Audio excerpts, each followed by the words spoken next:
Mesdames, Messieurs, bonjour, bonsoir. Vous êtes branchés la chaîne LJC de l'Indoor Show. Votre serviteur. Avant d'observer la pause, faisons-nous une coup de prière.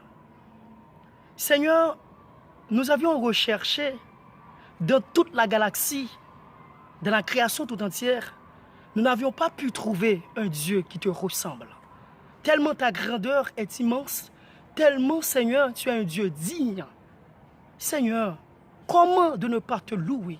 Comment de ne pas t'exalter, Seigneur? Toi qui as créé la nature. Et toi, après avoir créé la nature, tu ne l'habites pas, Seigneur. Nous te disons merci. Merci, Seigneur, d'être que pour tes multiples bienfaits dont nous sommes l'objet de ta part. Nous bénissons ton nom. Merci pour la vie. Merci, Seigneur, pour l'oxygène. Merci, Seigneur, d'être que tu contrôles nos vies. Merci, Seigneur, tu gardes nos départs et nos arrivées pour ta gloire et pour ta gloire seule, Seigneur. Merci pour tout ce que tu as fait pour nous. Merci, Seigneur, d'être que tu es le Dieu vivant et vrai. Seigneur, nous te demandons pardon. Pardon pour nos péchés. Pardon pour ce que nous avions fait, Seigneur. Pardon. Et nous te disons merci d'être que tu nous pardonnes. Voilà pourquoi nous sommes bel et bien en vie, Seigneur. Le moment est venu où nous allons parler sur un sujet assez intéressant. Le sujet sur lequel que nous avions été déjà commencé. Seigneur, à savoir, avez-vous vraiment de la sagesse? Nous te demandons, Seigneur, que tu sois à l'œuvre, que tu sois au contrôle, afin que l'auditoire soit transformé, l'auditoire soit édifié, et nous puissions en retour témoigner ta grandeur. Père, assistons-nous, nous comptons sur toi. Nous t'en prions au nom et par le mérite de ton Fils Jésus-Christ, lui vivant, régnant au siècle des siècles. Amen. Observons une petite pause, nous reviendrons sous peu. Mesdames, Messieurs, une fois de retour sur la chaîne que vous aimez tant, nous allons continuer sur le sujet que nous avions été déjà commencé, à savoir, avez-vous vraiment de la sagesse? Nous avions élaboré 4 points, mais nous avions parlé sur seulement 3 points, à savoir, Dieu a exercé, ou Dieu a voulu que toutes les choses soient éphémères sur la terre ou sous le soleil. Ecclésiaste chapitre 1er, le verset 1er.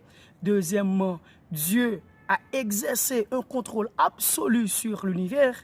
Il est le planificateur par excellence dans l'Ecclésiaste chapitre 1er, les versets 2 jusqu'au verset 8e. Et troisièmement, Dieu a voulu que la vie soit un cycle.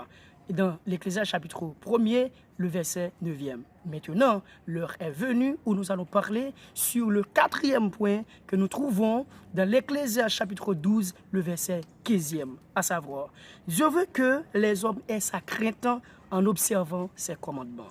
Dieu veut que les hommes aient sa crainte en observant ses commandements.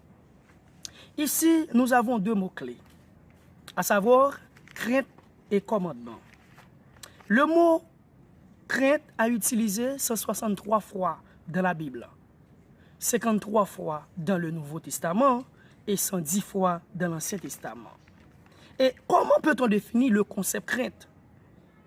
Si nous regardons dans le livre de Proverbes, là où le mot crainte a fait mention de pendant 17 fois, plus précisément dans le verset 1er, verset 7e, la crainte de l'Éternel est le commencement de la science. Les insensés méprisent la sagesse et l'instruction. Proverbe chapitre 8, le verset 13e. La crainte de l'Éternel, c'est la haine du mal, l'arrogance et l'orgueil, la voix du mal et la bouche perverse. Voilà ce que je hais.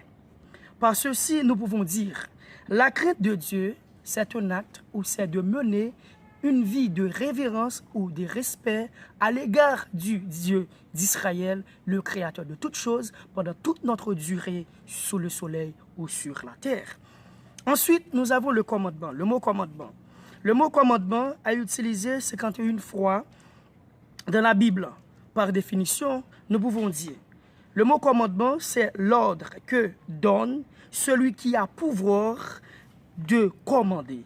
L'ordre que donne celui qui a pouvoir de commander. Sur ce, nous regardons ce que dit Jean chapitre 13, le verset 34. Je vous donne un commandement nouveau. Aimez-vous les uns les autres, comme je vous ai aimé. Vous aussi, aimez-vous les uns les autres. Ainsi stipule Jean chapitre 15, le verset 12e, même parole. Là, nous pouvons poser une question. Quelle est la question? Qu'est-ce qu'il y a de nouveau dans ce commandement? Puisque dans l'Exode chapitre 20, les versets 15e et 16e, Dieu a dit ceci. Tu ne déroberas point, tu ne porteras point de faux témoignages contre ton prochain. Donc, nous pouvons, ce qui est nouveau, la grande question que nous pouvons poser encore, qu'est-ce qui est nouveau dans ce commandement? Donc, ce qui est nouveau dans ce commandement, c'est aimer comme Jésus. Ouais, mon frère, personne n'a jamais aimé comme Jésus. Nous avions l'habitude d'aimer, mais non pas comme Christ, non pas comme Jésus-Christ. Voilà pourquoi Jésus nous a donné un nouveau commandement, c'est d'aimer comme lui. Comme il a aimé le monde, comme il a aimé nos frères et nos sœurs, ses enfants, il nous demande d'aimer comme lui, d'aimer nos semblables comme lui. C'est le nouveau commandement, c'est aimer comme Jésus. La grande question, comment Jésus a-t-il aimé? Si nous parlions de la manière dont Jésus avait aimé, nous trouverions trop de choses à dire. Mais nous allons parler sur seulement 3 choses, à savoir, aimer comme Jésus manifeste le pardon. Aimer comme Jésus manifeste le pardon. Aimer comme Jésus manifeste l'humilité. Aimer comme Jésus manifeste l'humilité. Aimer comme Jésus manifeste le sacrifice. Aimer comme Jésus manifeste le sacrifice. Nous n'allons pas parler sur non seulement l'humilité manifeste, aimer comme Jésus manifeste l'humilité et le sacrifice, mais nous allons parler sur seulement aimer comme Jésus manifeste le pardon. Tout d'abord, quelles sont les différentes définitions de pardon sur le plan séculier? Sur le plan séculier, nous avons trouvé ceci. Action de pardonner, rémission d'une faute, d'une offense. Action de pardonner, rémission d'une faute, d'une offense.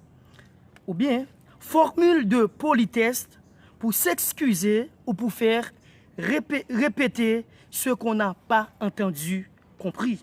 Formule de politesse pour s'excuser ou pour faire répéter ce qu'on n'a pas entendu et compris. Troisièmement, c'est formule pour souligner la pensée, renforcer l'expression. Formule pour souligner la pensée, renforcer l'expression. Sur le plan séculier et sur le plan biblique. Sur le plan biblique, nous avons trouvé ceci.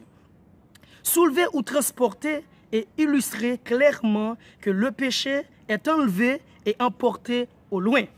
Deuxièmement, le pardon, c'est le fait de repentir et que Dieu efface la transgression qu'une personne a été commise. Le pardon, c'est le fait de repentir et que Dieu efface la transgression qu'une personne a été commise. Enfin, c'est le fait que Dieu accorde sa grâce à une personne qui a transgressé sa grâce ou bien qui a transgressé sa loi et qui était condamné d'une faute commise.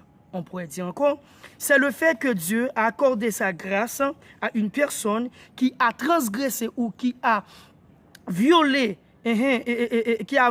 sa loi et qui était condamné d'une faute commise. Donc, est-ce que sur ce point, est-ce que le pardon est-il le synonyme de l'oubli? Parce qu'il y a pas mal de gens qui pensent que le pardon est le synonyme de l'oubli. Est-ce que réellement c'est ça? Nous allons voir. Lorsque nous regardons, nous pouvons répondre brièvement, loin de là.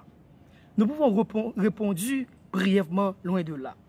Parce que, on nous bien gardé, observons-nous. Lorsque nous avons regardé par rapport avec conséquences, nous sommes capables de dire ça. Nous avons dit, loin de là, pardon n'est pas le synonyme de l'oubli. Pourquoi? Parce que Dieu pardonne ceux qui ont transgressé sa loi, mais elle les juge, cette personne-là. Dieu pardonne les gens qui transgressent la loi, mais les juge. C'est même gens où tu prends un bois, ou clouer, ou mettre plusieurs clous là-dedans, après ça, on retire. Après ça, clou pas là, mais tout y été. Cela veut dire Dieu pardonne, mais sauf fait au pays. Parce que les suivent. On nous garde par exemple, on nous bien garder. On nous garde que dans 2 Samuel, chapitre 11, verset 1 à 4. Dans 2 Samuel, chapitre 11, verset 1 à 4, nous voyons que côté David, t'es doué à la guerre. Ok, David parle de la guerre, la balader, la vagabonder. pendant David a vagabondé, qui s'est passé? Là, il tombé sous Bathsheba qui a bien. Mais c'est ouais quand Bathsheba immédiatement li well qui s'est passé. Mais c'est attiré. Elle demande qui moun ça? Yo dit c'est pas madame Urian, fils la femme d'Uri, comme nous avons bien regardé, Deliam, femme d'Uri, le Hétien, et puis même quand elle voyait de Bathsheba, après Bathsheba fin de croissance li, David pral coucher avec elle. Et nous allons regarder, nous avons ça dans 2 Samuel chapitre 11, les versets 1er jusqu'au verset 4e. Et ça paraît là. Péché, ça lui engendre péché. Côté même David encore, dans le même chapitre 11 ans, il touye Uri, il met Uri dans tête la mer pour façon que pour le expulser. Parce qu'il voyait la Kaili pour le coucher à madame ni, ou si madame ni était enceinte pour le dire pour lui, mais monsieur a été refusé. Uri t'a refusé aller parce qu'il était un bon guerrier, pays dans guerre, il pas qu'après ça, il va dans l'ove. Et puis ça qui va passer, Uri était et David va le voir monsieur dans guerre, il va dire à Nathan placer monsieur en l'air. Et nous allons bien garder. Quand il y a ça qui va passer, il y a une bagaille pour nous comprendre. Lorsque David finit péché, Dieu pas garder bagaille comme ça.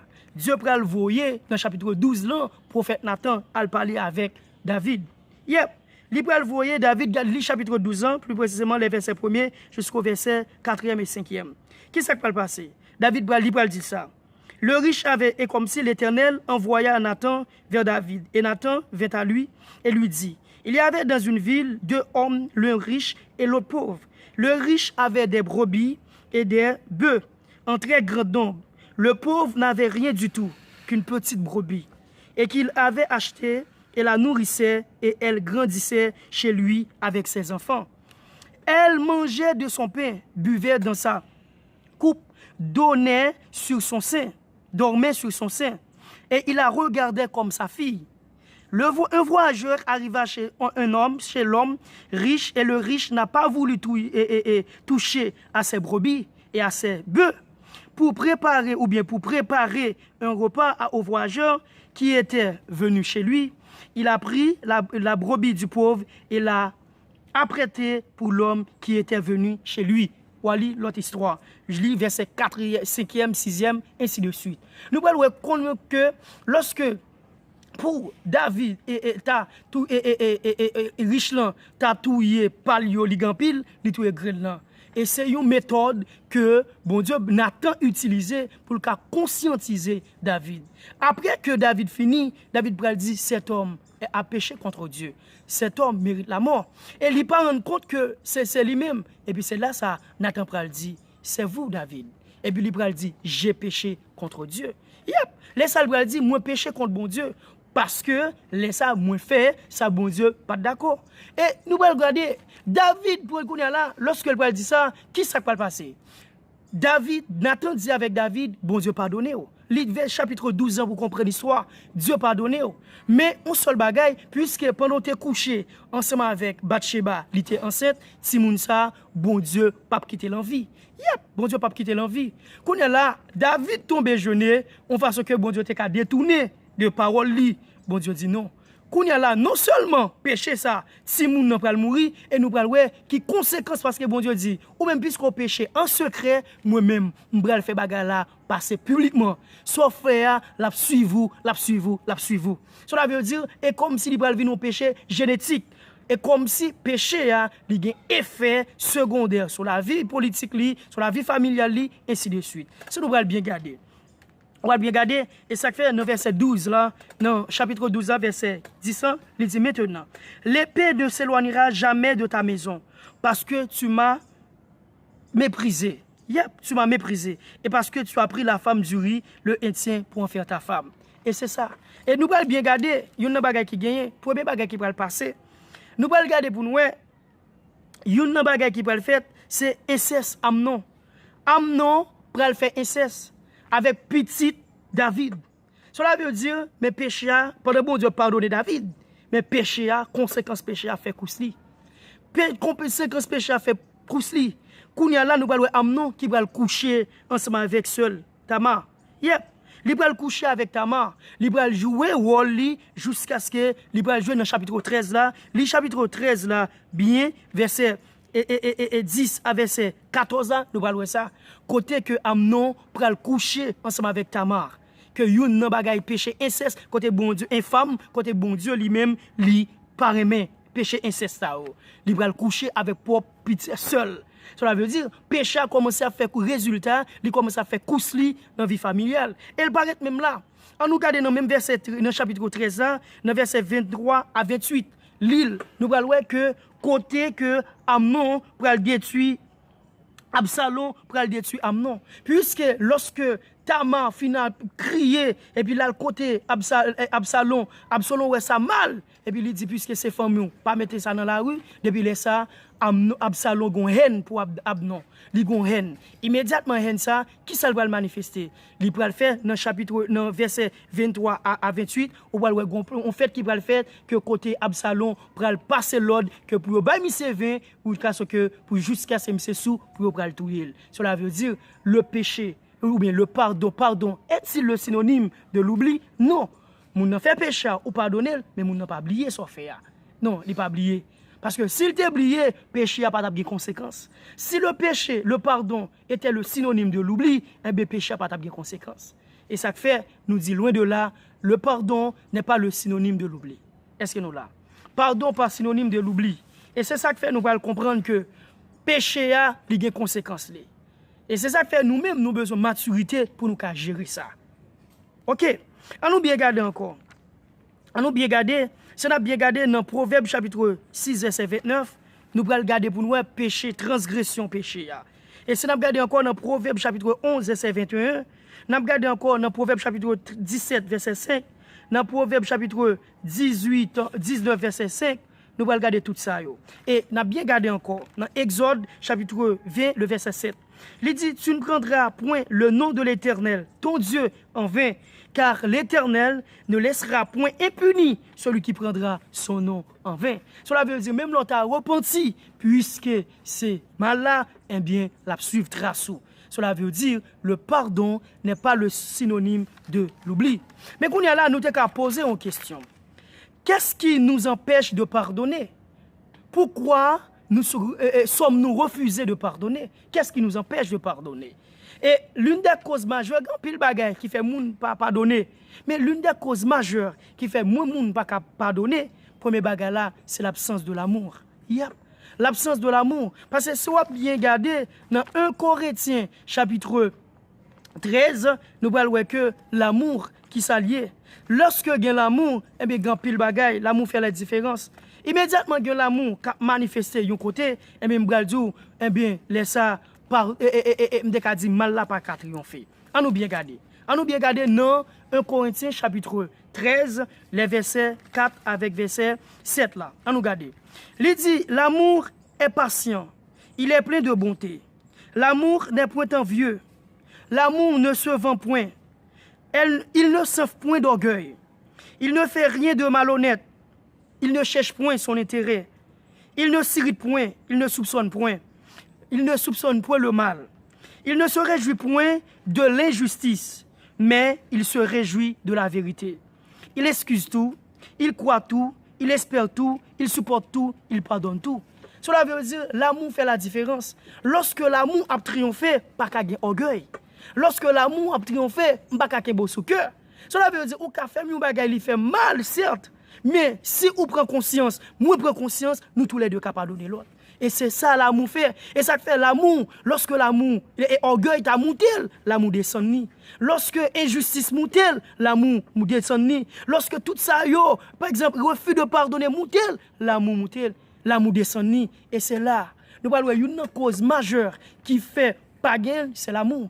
Parce que une bagarre qui gagne, Dieu, l'homme vient pécher contre bon Dieu. Mais l'homme vient pécher contre bon Dieu pardonne l'homme. Depuis dans Genèse, chapitre 3, nous avons Dieu pardonner l'homme. Quand il y a là, il y a une chose qui gagne, et l'amour, ça va continuer à manifester dans Jean chapitre 3, verset 16. Car Dieu a tant aimé le monde, qu'il a donné son Fils unique, afin que quiconque croit ne périsse point, mais qu'il ait la vie éternelle. Oui. Et vous nous voyez que l'amour, ça, l'amour là, il fait que bon Dieu non seulement pardonne, par exemple, Genèse, et Dieu voyait Jésus venir mourir physiquement. Yep, Jésus fait en chair, qui était la parole, eh bien, il vient incarner pour le sauver ma vie. Cela veut dire, lorsque il y a l'amour, eh bien, pardon, toi petit. pardon, et oui, impardonnable, li trop petit. Lorsque gen l'amour, ou refus de pardonner, ça n'a pas cherché non pas pour elle. C'est pardon pour nous cultiver, c'est l'amour pour nous cultiver, pour nous pardonner frère avec son yo. Yep, nous capables oublier, cela veut dire nous n'avons qu'à faire bagay ou qu'à jonter ou dire tel bagay, mais on doit pardonner parce que pour refuser pardonner, en vérité, on est orgueilleux. Refuser pardonner, ou faire ou pas le monde ça pas kazami et chaque loi ou pas le monde ça pas envie vivre, c'est le pardon. Et c'est ça, c'est l'amour. Base c'est l'amour. Nous devons cultiver l'amour, et bien pendant qu'on cultive l'amour, et bien le pardon a régné et la gloire de Dieu l'a manifesté dans la vie non. Parce que l'auteur qui dit, qui écrit, M.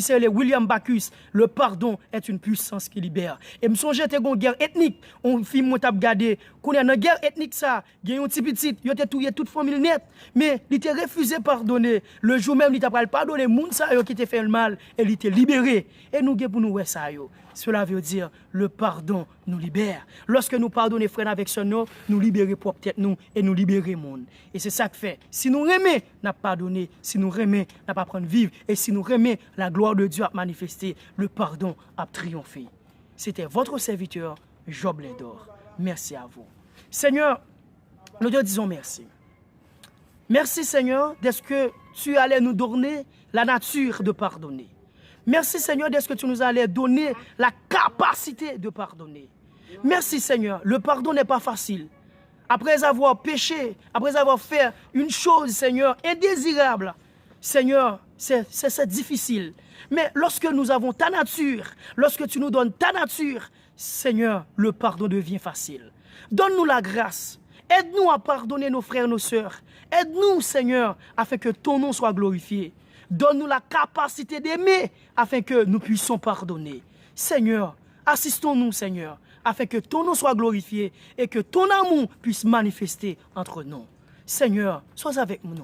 Nous comptons sur ta présence, nous comptons sur ton aide, nous comptons sur ta force afin que nous puissions pardonner nos frères et sœurs. Père, nous t'en prions ainsi, au nom et par le mérite de ton Fils Jésus-Christ, lui vivant, régnant au siècle des siècles. Amen. C'était votre serviteur, Job Lindor. N'oublie jamais d'abonner à cette chaîne.